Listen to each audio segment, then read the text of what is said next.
Hello student, इयत्ता चौथीसाठी प्राथमिक शिष्यवृत्ती जी घेण्यात येते त्यासाठी जे न्यूमेरिकल्स असतात म्हणजे गणितीय उदाहरण, तर त्याचे सोल्युशन आपण आपल्या व्हिडिओमध्ये बघणार आहोत. तर आजचा आपला पहिलाच व्हिडिओ आहे. तर पहिल्याच धड्याचे नाव आपले आहेत आंतरराष्ट्रीय संख्या चिन्हे वाचन व लेखन. बघा, आंतरराष्ट्रीय संख्या चिन्हे वाचन व लेखन याचे सोल्युशन आपण आपल्या व्हिडिओमध्ये बघू. तर स्वाध्यायाचे सोल्युशन बघण्याच्या आधी आपण थोडंसं बेसिक बघून घेऊया. तर बेसिकमध्ये आपल्याला दिलेलं आहे बघा, इथं देवनागरी संख्या चिन्हे कोणती असतात म्हणजे आपण मराठी अंक जे लिहितो ना 1 2 3 4, बघा देवनागरी लिपीमधील अंक दिलेले आहे आपल्याला 1 ते 9 पर्यंत आणि 0 म्हणजे एकूण 10 अंक असतात देवनागरी संख्या चिन्हेमध्ये. आणि आंतरराष्ट्रीय संख्या चिन्हेमध्ये पण 10च अंक असतात बघा, 0 1 2 3 4 5 6 हे आंतरराष्ट्रीय संख्या चिन्हे आहे म्हणजे इंटरनॅशनल नंबर सिस्टीम आहे. ठीक आहे. तर हे दोन्ही नंबर सिस्टीम आपल्याला या लेसनमध्ये दिलेले आहे इयत्ता चौथीमध्ये. देवनागरी लिपी आणि आंतरराष्ट्रीय लिपीमध्ये संख्यांचे वाचन कसे करायचे, तर अशा प्रकारचे क्वेश्चन आपल्याला या स्वाध्यायामध्ये विचारलेले आहे. पहिला क्वेश्चन बघा आपल्याला दिलेला आहे आणि त्याचं सोल्युशन मी सांगणार आहे. तर फर्स्ट क्वेश्चन आहे आपला की पुढील संख्या अक्षरात कशी लिहितात. तर हे सिंपल क्वेश्चन आहे. अक्षरात लिहिण्यासाठी आपण चारही ऑप्शन बघू. बघा इथं एकक, दशक, शतक, हजार आणि दशहजार. ठीक आहे. तर 10,000व्या स्थानी आपलं 98 ही संख्या आलेली आहे. तर 98,584 असं या संख्येचं वाचन होणार आहे. तर ज्या जागेवर आपल्याला असं दिलेलं आहे ऑप्शन, तो आपला करेक्ट आन्सर आहे. आपण टिक करून घेऊ. तर पहिला ऑप्शन आहे 98,084 नाही, 98,584 हा करेक्ट आन्सर आहे आणि ऑप्शन बीला टिक करून घेऊ. इथं बघा, आपल्याला परीक्षेमध्ये जे 4 ऑप्शन देण्यात येतात तर त्यापैकी आपल्याला ऑप्शनला सर्कल करावे लागणार आहे. तर 2 नंबरचा इथं ऑप्शन आहे आणि इथं आपण सर्कल करून घेऊ. सेकंड आहे पुढीलपैकी अयोग्य जोडी कोणती. बघा इथं आपल्याला आंतरराष्ट्रीय संख्या चिन्हे आणि देवनागरी संख्या चिन्हे दोन्ही दिलेली आहे. तर दोन्ही आपण मॅच करून बघू. हा आहे 627. बघा 627 बरोबर आहे. 1966 1966 हा पण बरोबर आहे. 20,465 20,465 हे पण बरोबर आहे.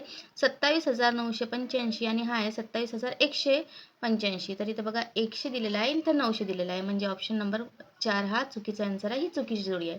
तर डीला इथं सर्कल करून घ्या. ठीक आहे. डी ऑप्शनला इथं आपण सर्कल करून घेऊ परीक्षेमध्ये. तिसरा क्वेश्चन आहे चित्र पहा व त्यात दाखवलेली संख्या आंतरराष्ट्रीय संख्या चिन्हाचा वापर करून कशी लिहाल हे आपल्याला ओळखायचं आहे. तर बघा, चित्र बघायचं आहे आणि आंतरराष्ट्रीय संख्या चिन्हामध्ये ते कसं लिहिणार आहे ते बघायचं आपल्याला. तर आंतरराष्ट्रीय म्हटल्यावर इंग्लिश अंक असणार आहे त्यामध्ये आणि आपण बघू कोणतं ऑप्शन आपल्या बरोबर येणार आहे. तर इथं आपण बिंदू मोजू. बिंदू आपल्याला किती दिलेले आहे, 1 2 3 4 5 6 6 आहे पहिल्यांदा. तर बघा सगळ्याच याच्यामध्ये 6च बिंदू दिलेले आहेत सगळ्या ऑप्शनमध्ये. दुसरे दशक स्थानावर आहे 3 बिंदू. तर दशक स्थानावर 3 कोणता आहे आपल्याला बघा. तर दशक स्थानावर 3 आहे. दशक स्थानावर 3 सर्वच याच्यामध्ये दशक स्थानावर 3 आहे. आणि शतक स्थानावर 1 2 3 4 शतक स्थानावर 4 बघा 1 शतक स्थानावर 4 प्रत्येक याच्यात दिलेला आहे. आणि एकक स्थानावर 1 2 3 4 आणि 5. तर एकक स्थानावर 5 हे बघा कोणत्या कोणत्या संख्येमध्ये आपल्याला दिलेलं आहे. ऑप्शन नंबर 3 मध्ये दिलेलं आहे आणि ऑप्शन नंबर 2 मध्ये दिलेलं आहे आपल्याला एकक स्थानावर 5. बघा दोन्हीमध्ये एकक स्थानावर 5 दिलेले आहे. बट आपल्याला असं म्हटलेलं आहे की आंतरराष्ट्रीय संख्या चिन्हे. तर आंतरराष्ट्रीय संख्या चिन्हे ऑप्शन नंबर 3 मधील करेक्ट आन्सर आहे. तर ऑप्शन नंबर 3ला म्हणजे या 3च्या सर्कलला आपण सर्कल करूया. इथे मी सर्कल नाही करत आहे कारण ही विद्यार्थी करणार आहे. चौथ्या क्वेश्चनमध्ये म्हटलेलं आहे की 4 अंकी सर्वात मोठी संख्या व 3 अंकी सर्वात लहान संख्या याच्यामधील फरक आंतरराष्ट्रीय संख्या चिन्हात कसं लिहाल.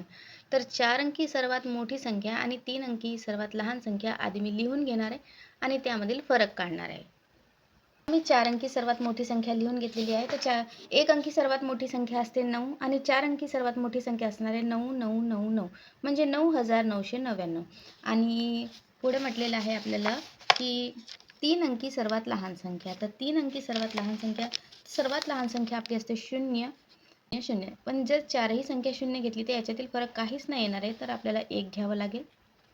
ठीक आहे. आता याच्यातील फरक किती आहे तर आपण वजाबाकी करून काढू. 9 मधून 0 गेले इथे 9 9 9 आणि 8 8999. तर बघा 8999. पण आपल्याला असं म्हटलेलं आहे की आंतरराष्ट्रीय संख्या चिन्हात लिहायचं आहे. तर 8999 ऑप्शन नंबर 3 करेक्ट आन्सर आहे. 3ला आपण टिक करून घेऊ आणि त्या 3ला सर्कल करून घ्या आपण. ठीक आहे. 5व्या क्वेश्चनमध्ये म्हटलेलं आहे की पुढील प्रतीकांचे निरीक्षण करा. तयार होणाऱ्या संख्येची योग्य जोडी लिहा. प्रतीक दिलेलं आहे आपल्याला आणि त्याचं निरीक्षण करायचं आहे. बघा, हजार हजार हजार 3 वेळा म्हणजे आपले झाले 3000. दशक दशक दशक 3 वेळा म्हणजे 3 दशक म्हणजे 30. तर 3030. तर हे बघा, हे 33 आहे. 3030 ऑप्शन नंबर सेकंडच दुसराच बरोबर आहे. 2 नंबरच्या ऑप्शनला टिक करा आणि इथं 2ला सर्कल करा. कारण बघा इथं बघा 3 शतक आहे, इथं दशक नाही आहे. इथं पण बघा हे एकक आहे आणि दशक आहे. तर दशक दशक दशक 3 वेळा. तर option number beach correct answer आहे. 6व्या क्वेश्चनमध्ये म्हटलेलं आहे की आंतरराष्ट्रीय संख्या चिन्हे व देवनागरी संख्या चिन्हे यांच्या संख्येतील फरक किती? तर आंतरराष्ट्रीय संख्या चिन्हे आहेत आपले, मागच बघितले आपण की आंतरराष्ट्रीय संख्या चिन्हे आहे आपली 10 आणि देवनागरी संख्या चिन्हे आहे आपली 10. आणि या दोघांमधील फरक किती आहे? तर 0. कारण दोन्ही इक्वलच आहे ना. 10 मधून 10 आपण जर वजा केली तर 0 राहणार आहे. 7वा क्वेश्चन म्हटलेला आहे की एका संख्येच्या एकक स्थानी 9 हा अंक आहे. दशक, शतक आणि हजार या स्थानावर अनुक्रमे 7, 5, 8 हे अंक आहेत. ही संख्या आंतरराष्ट्रीय संख्या चिन्हाचा वापर करून कशी लिहितात? तर 8वर फिट बसणारा अंक हा दुसरा नंबरचा ऑप्शन आहे. बरोबर. एकक स्थानी बघा 9 दिलेला आहे. त्यानंतर दशक स्थानी आपला अनुक्रमे 7 दिलेला आहे. बघा, दशक स्थानी 7. शतक स्थानी 5 हवा होता आपल्याला, शतक स्थानी 5 आहे. आणि शतक नंतर हजारव्या स्थानी 8 हा अंक आहे. बघा, 8 अंक हजार स्थानी. आणि इथं म्हटलेलं आहे की आंतरराष्ट्रीय संख्या चिन्ह. तर हा आंतरराष्ट्रीय संख्या चिन्ह आहे 2 नंबरच्या ऑप्शनमध्ये. 2 नंबरच्या ऑप्शनला टिक करून घ्या आणि इथं 2 नंबरला सर्कल करून घ्या. 8व्या क्वेश्चनमध्ये म्हटलं आहे की 3 अंकी सर्वात मोठी समसंख्या आंतरराष्ट्रीय संख्या चिन्हात कशी लिहावी? तर 3 अंकी संख्या, सर्वच संख्या 3 अंकी आहे. सर्वात मोठी समसंख्या आहे. तर या संख्येमध्ये बघा, जी संख्या सर्वात मोठी आणि समसंख्या आहे ती आपण बघूया.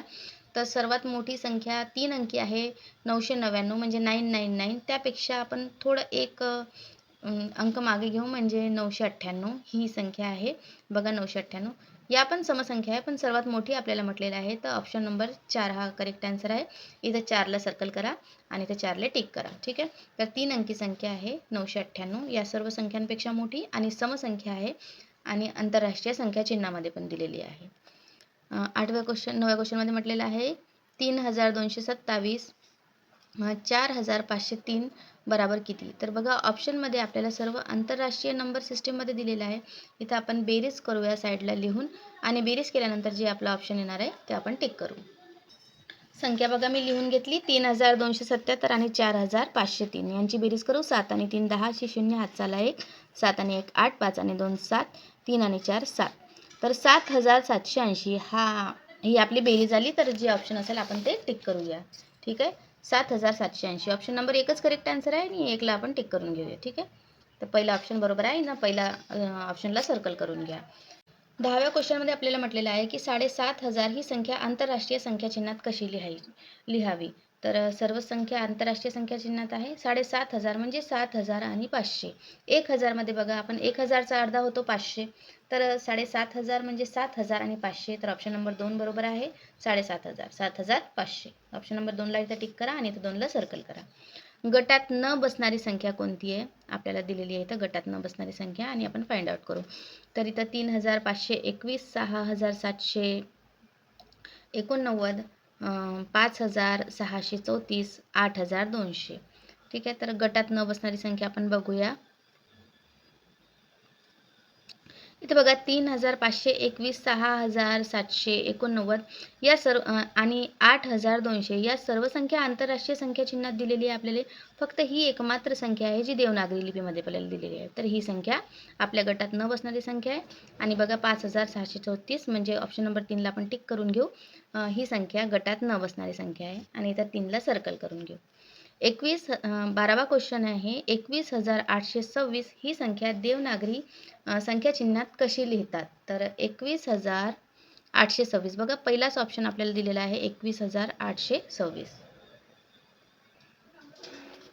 यामधील सर्वच संख्या बघा देवनागरी लिपीमध्ये दिलेली आहे. दुसरं जर आपण ऑप्शन बघितलं तर 21 ही संख्या आंतरराष्ट्रीय संख्या चिन्हात आहे. तिसरं जर ऑप्शन बघितलं तर 21827 आहे आणि जर चौथा ऑप्शन बघितला तर हा 826 परत आंतरराष्ट्रीय संख्या चिन्हात दिलेला आहे आपल्याला. तर हा ऑप्शन ए करेक्ट आन्सर आहे आणि एला आपण टिक करून घेऊ.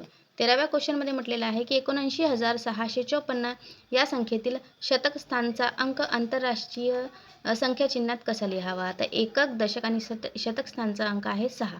तर आंतरराष्ट्रीय संख्या चिन्हात कसं लिहावं हे बघा. ऑप्शन नंबर 2 करेक्ट आन्सर आहे. हा 6 आंतरराष्ट्रीय संख्या चिन्हात दिलेला आहे.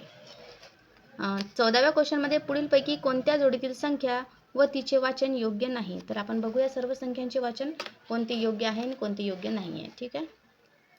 तर 9563 9563 बरोबर आहे. 2748 हा पण बरोबर आहे. 2748 3171 3171 हे पण बरोबर आहे. 4579 तर हा ऑप्शन टिक करू आपण चौथा, कारण 4500 इथं दिलेला आहे 79, पण हा 89 आहे बघा. 89 89 याला वाचन करतात. तर चौथा ऑप्शन हा करेक्ट आहे. म्हणजे चौथ्या ऑप्शनचं वाचन हा योग्य केलेलं नाही आहे. बाकी तिन्ही वाचन योग्य केलेलं आहे.